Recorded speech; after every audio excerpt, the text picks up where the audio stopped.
Ndugu waandishi wa habari, katika mkutano wake wa 170 uliofanyika tarehe 26 Januari 2026 katika ofisi za Baraza la Mitihani, Baraza liliidhinisha kutangazwa rasmi kwa matokeo ya mtihani wa kitaifa kidato cha 4 uliofanyika tarehe 17 Novemba hadi tarehe 5 Desemba 2025.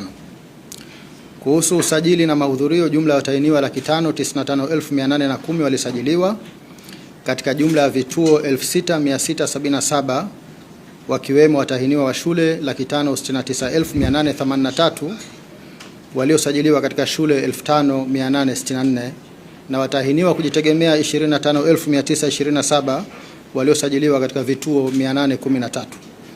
Kwa watahiniwa wa shule, wasichana walikuwa 303,859 sawa na 53%, na wavulana 266,024 sawa na 47%.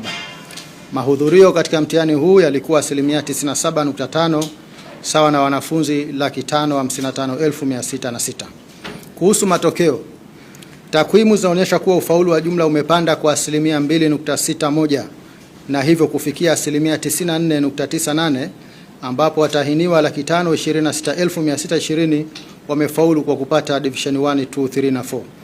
Mwaka 2024 watahiniwa waliofaulu walikuwa 477,262 sawa na 92.37, na mwaka 2023 walikuwa 471,427 sawa na 89.36.